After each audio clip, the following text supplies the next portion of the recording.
एक गांव था जो बाहर से बहुत अमीर और चमचमाता हुआ दिखता था। वहां के लोगों के पास बड़े बड़े महल थे, सोने की गाड़ियां थीं, लेकिन किसी के चेहरे पर कोई खुशी या हंसी नहीं थी। और इस अमीरी का राज गांव के बाहर एक घने जंगल में छुपा था। जंगल के बीचों बीच एक पुराने पेड़ के साथ एक काला शीशा खड़ा था। कहते हैं जो भी रात के ठीक 3 बजे उस शीशे के सामने जाकर अपनी कोई परेशानी उस शीशे को दे देता, शीशा उसके बदले उसे करोड़ों की दौलत देता था। इसी दौलत के लिए किसी ने अपनी नींद का सौदा कर लिया, किसी ने अपनी खुशी बेच दी और किसी ने अपना डर शीशे को दे दिया। इसीलिए लोगों के पास पैसा तो बहुत आ गया था, लेकिन वो अंदर से पत्थर के बन चुके थे। इसी गांव में थुंग थुंग रहता था, अपनी बीवी और 1 साल के बच्चे के साथ। थुंग थुंग के पास एक फूटी कौड़ी नहीं थी। कभी कभी तो कई दिनों तक भूखा ही सो जाता और गांव वाले अक्सर उसके पास आते और बिना किसी भाव के कहते, अरे थुंग थुंग, तू क्यों इतनी तकलीफ सह रहा है? जाकर अपनी कोई भावना उस शीशे को दे दे और हमारी तरह अमीर बन जा। लेकिन थुंग थुंग हमेशा कहता, मेरी इंसानियत और मेरे जज्बात किसी दौलत से ज्यादा कीमती है।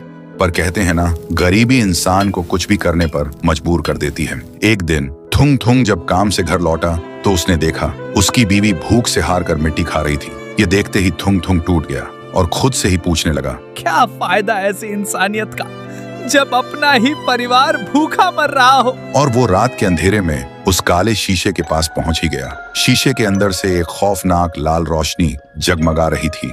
तभी एक डरावनी आवाज गूंजी, आओ मुझे अपनी कोई सबसे प्यारी भावना दो और बदले में दुनिया की सारी दौलत ले जाओ। थुंग थुंग ने रोते हुए कहा, मेरे पास कुछ नहीं है, बस ये मेरी गरीबी का दर्द और मेरे आंसू है। यही ले लो और मुझे एक वक्त की रोटी दे दो। जैसे ही थुंग थुंग के आंसू जमीन पर गिरे, अचानक एक जोरदार धमाका हुआ। शीशा अपने आप टूटकर बिखर गया, लेकिन शीशे से कोई दौलत नहीं निकली, बल्कि काले धुएं का एक भयानक बवंडर बाहर निकला। वो कोई और नहीं, रायस्टार की खूंखार और भूखी आत्मा थी, जो सालों से उस शीशे में कैद थी और किसी ऐसे इंसान का इंतजार कर रही थी जिसके अंदर सबसे ज्यादा दर्द हो। तभी रायस्टार की आत्मा हवा में घूमी और सीधा थुंग थुंग के शरीर के अंदर घुस गई। लेकिन जैसे ही वह थुंग थुंग के शरीर में घुसी, थुंग थुंग का शरीर सुनहरा हो गया। अगली सुबह गांव में हाहाकार मच गया। थुंग थुंग एक विशाल रूप ले चुका था और एक ही झटके में उन सारे पत्थर दिल अमीरों के घरों को राख में मिला रहा था। तभी वहां एक बाबा आया। बाबा ने अपनी जादुई ढाल आगे करते हुए चिल्लाकर कहा, रुक जाओ रायस्टार, इस बेकसूर थुंग थुंग के शरीर को छोड़ दो।